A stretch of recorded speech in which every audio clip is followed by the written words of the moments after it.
Assalamualaikum warahmatullahi ta'ala wabarakatuh. Rabbi shrah li sadri wa yassir li amri wahlul 'uqdatam min lisani yafqahul qawli. Rabbi zidni ilma warzuqni fahma. Amma ba'du. Alhamdulillahirabbil alamin.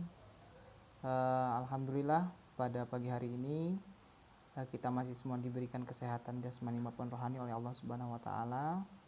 Semoga anak-anak sekalian yang pada hari ini hadir di ruang belajar ini mendapatkan pahala di sisi Allah Subhanahu wa taala dan ditambahkan ilmu pengetahuannya dan seluas-luasnya ilmu pengetahuan. Amin amin ya rabbal alamin. Baiklah, di sini kita bertemu di mata pelajaran akidah akhlak di bab 4 dengan materi yaitu akhlak tercela. Adapun sebelum kita meningkat ke pembelajaran, perlu Bapak sampaikan ada 2 tujuan dari proses pembelajaran kita pada pagi hari ini. Yang pertama yaitu dapat memahami macam-macam perilaku akhlak tercela kepada diri sendiri. Itu ada 4 poin. Yang pertama ada ananiyah, yang kedua putus asa, yang ketiga khodob, dan yang keempat tamak. Nah, lalu poin yang kedua tujuannya yaitu menjauhi segala bentuk perilaku tercela sebagaimana disebutkan di atas. Baiklah, di sini akan kita bahas satu persatu akhlak-akhlak tercela tersebut. Baiklah, di sini ada akhlak tercela ananiyah. Apa itu ananiyah? Pengertian ananiyah, menurut bahasa ananiyah artinya ialah aku, sedangkan menurut istilah ananiyah ialah mementingkan diri sendiri atau bisa disebut dengan kata egois. Sikap tersebut menganggap dirinya lebih daripada orang lain. Jadi sikap ananiyah ini bisa disimpulkan yaitu sifat egois yang ada pada yang merasa dirinya paling benar, merasa dirinya paling hebat. Maka kita mohon kepada Allah Subhanahu wa taala semoga kita terhindar dari sifat ananiyah ini. Lalu poin selanjutnya ada bentuk-bentuk ananiyah. Salah satunya yaitu tidak pernah bersyukur atas nikmat yang diberikan Allah kepadanya. Jadi orang yang ananiyah ini, orang yang egois, merasa dirinya paling benar, merasa dirinya paling pintar, itu dia tidak pernah bersyukur atas nikmat Allah yang diberikan kepadanya. Seperti itu. Untuk yang selanjutnya anak-anak semuanya bisa dibaca. Jangan sampai dilewatkan, karena setelah selesai pembahasan materi kita tentang bab tercela ini ada soal yang harus kalian kerjakan. Jadi dimohonkan sekali untuk anak-anak semua dipelajari, dipahami. Apa perlu diresum, silahkan diresum materi kita pada pagi hari ini. Lalu ada larangan bersikap ananiyah. Di sana bisa dilihat.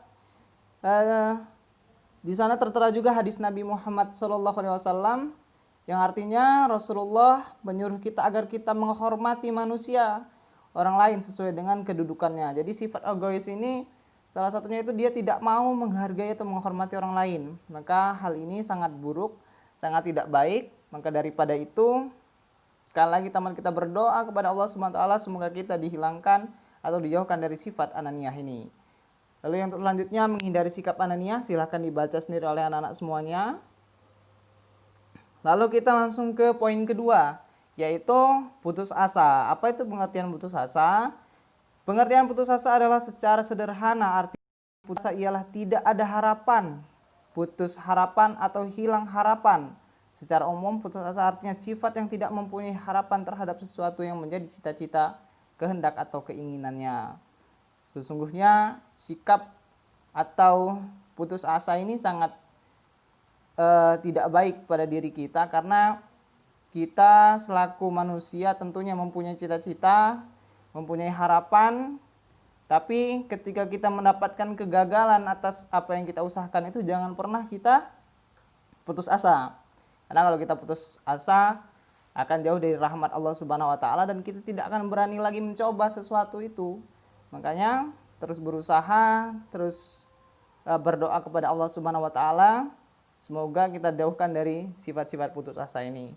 Silahkan anak-anak semua dibaca untuk selanjutnya, nanti dirangkum.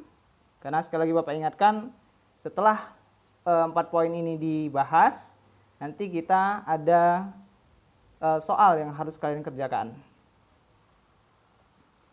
Larangannya silahkan dibaca anak-anak semuanya, dipahami. Lalu ada khodob. Apa itu khodob? Pengertian khodob, kata khodob berasal dari bahasa Arab yang artinya tidak senang, yang akan mengakibatkan kemarahan dan kekecewaan. Bentuk-bentuk khodob, yang pertama, menampakkan sikap angkuh kepada orang lain, merusak sesuatu yang ada di sekitarnya, tidak bisa kompromi, diskusi, atau bicara secara baik-baik, mengancam kepada orang yang menyebabkan amarah. Jadi, bisa disederhanakan khodob ini adalah sifat yang suka marah seperti itu ya. Karena orang yang sudah marah itu kadang kalap mata. Jadi salah satunya itu merusak apa yang sudah ada di sekitarnya, atau tidak senang dengan orang yang sudah melakukan atau membuat dia marah. Seperti itu. Silakan dibaca. Nah, di sini juga ada larangan khodob. Silakan dibaca juga anak-anak semuanya. Arabnya firman Allah Subhanahu wa taala dalam Quran ayat Al-Imran ayat 133 dan 144. Silahkan nanti dibaca. Alangkah lebih baik lagi jika kalian hafalkan nantinya ya. Lalu ada dampak dari negatif. Dampak negatif dari khodob itu ada ya. Yang pertama, dapat menyebabkan penderitaan bagi diri sendiri dan orang lain. Karena mengapa? Karena kita marah itu, kita melampiaskannya, bisa kita memukul orang lain, yang artinya akan menyakiti orang lain. Ketika kita sudah memukul orang lain, merasa hati kita tidak tenang, maka selain menyakiti orang lain, tentunya menyakiti diri kita sendiri. Jadi khodob ini sesuatu yang harus kita hindari, harus kita jauhi. Semoga kita semua terhindar dari sifat khodob ini. Jadi di sini tertulis ada tips menghindari khodob. Yang pertama itu belajarlah memaafkan kesalahan orang lain. Jadi kita tentunya selaku manusia yang penuh atau banyak sekali kekurangan, tidak bisa menuntut diri kita ini selalu sempurna di mata orang lain.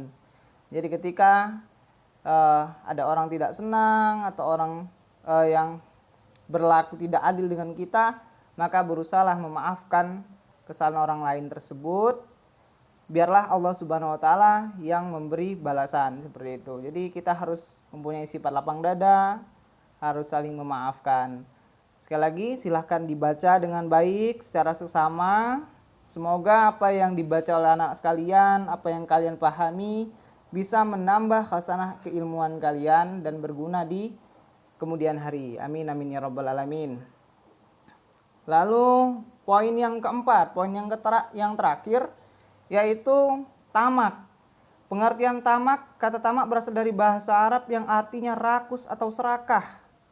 Sedangkan menurut istilah, tamak yaitu terlalu bernafsu dalam masalah keduniaan atau bisa disebut dengan ubud dunia.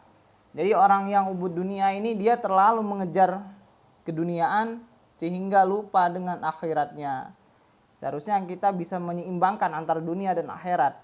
Jadi anak-anak sekalian, tamak ini sesuatu hal yang sangat buruk apabila kita pupuk di dalam diri kita secara terus-menerus tanpa kita sadari bahwa sikap tersebut adalah hal yang tidak baik, maka itu akan berdampak buruk bagi diri kita.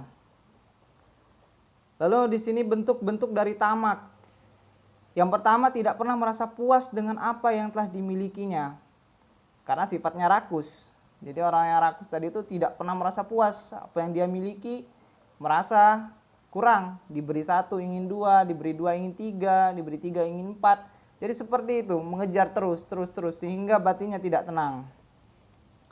Selanjutnya selalu menghitung untung dan rugi secara materi, hidupnya terbelenggu untuk mencari keduniaan, tidak mau mengeluarkan uang jika tidak memberi keuntungan yang menambah kekayaan. Yang parahnya lagi, tidak pernah mau mengeluarkan zakat. Bahwa kita tahu setiap rezeki yang diberikan oleh Allah Subhanahu wa taala kepada kita, maka di dalam rezeki tersebut ada rezeki orang lain. Maka orang yang tamak tidak pernah memikirkan hal tersebut. Jadi kita semua haruslah menghindari sifat-sifat tamak ini karena sangat buruk untuk diri kita sendiri dan tentunya orang lain. Larangan bersifat tamak. Di sini bisa dibaca oleh anak-anak semua. Ada larangannya di dalam Quran surat Al-Baqarah ayat 96 yang artinya, dan sungguh kamu akan mendapat mereka seolah-olah manusia kepada kehidupan di dunia, bahkan lebih tamak lagi dari orang-orang musyrik. Masing-masing mereka ingin agar diberi umur panjang, padahal umur panjang itu sekali-kali tidak akan menjauhkan daripada siksa Allah. Allah yang maha mengetahui apa yang mereka kerjakan. Jadi ayat ini menjelaskan bahwa orang yang tamak itu dia ingin mempunyai kehidupan yang panjang supaya dia bisa terus hubud dunia, cintakan materi. Pada Allah mengatakan, sekali-kali walaupun kamu diberi umur yang panjang, umur yang 150 tahun, 120 tahun, tidak akan lepas dari azab Allah Subhanahu wa taala. Jadi kita harus menjauhi. Lalu dampak negatif dari tamak. Pertama, merugikan orang lain dan diri sendiri, selalu dalam kegelisahan, dibenci oleh Allah dan jauh dari rahmat Allah Subhanahu wa taala. Salah satunya yaitu hatinya selalu dalam kegelisahan. Mengapa selalu dalam kegelisahan? Tentu karena dia mengejar dunia, karena dia berpikir bahwa besok kalau saya dapat satu saya pingin dua, kalau saya dapat dua pingin dapat tiga. Jadi tidak pernah puas batinnya, seperti itu. Jadi salah satu untuk menghindari sifat tamak ini yaitu bersyukur atas apa yang diberikan oleh Allah Subhanahu wa taala. Qanaah, selalu menerima keadaan, tapi bukan menerima keadaan tanpa berusaha ya anak-anak semuanya, kita harus tetap berusaha. Seperti itu. Ada cara menghindari, silahkan dibaca. Ya, sekian materi yang Bapak sampaikan pada pagi hari ini. Tentunya mohon dimaklumi apa yang Bapak sampaikan mungkin belum sepenuhnya sampai karena terkendala oleh situasi dan kondisi saat ini. Pandemi COVID-19 ini memberikan sekat antara guru dan siswanya dalam mengajar terbatas. Jadi Bapak harapkan walaupun hal ini terbatas tidak mengganggu proses belajar mengajar kita. Bapak titip pesan kepada kalian semua, jadilah siswa-siswa yang baik, terutama jauhilah 4 sifat tercela yang baru saja kita bahas. Yang pertama tadi adalah ananiyah, yang kedua ada putus asa, dan yang ketiga ada khodob, yang keempat ada tamak. Kita berdoa kepada Allah Subhanahu wa taala semoga sifat-sifat tersebut dijauhkan dari diri kita. Amin amin ya rabbal alamin. Karena berhubung kita di dalam situasi dan kondisi pandemi, Bapak titip pesan kepada kalian, kemanapun kalian pergi, mohon dijaga diri kalian baik-baik, gunakan masker, hindari kerumunan, dan tentunya tetap jaga kondisi tubuh supaya terhindar dari segala penyakit. Baiklah, mungkin untuk selanjutnya soal-soal akan Bapak kirimkan lewat ruang belajar, lewat via WhatsApp.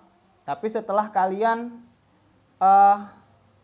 tonton atau setelah kalian pelajari dengan baik dan benar tentunya materi yang Bapak sampaikan pada pagi hari ini, tolong dibaca, dipahami, dicermati, dan diresum tentunya, karena soal-soal yang Bapak berikan berkaitan sekali dengan materi yang sudah Bapak sampaikan pada pagi hari ini. Mungkin itu saja yang Bapak sampaikan.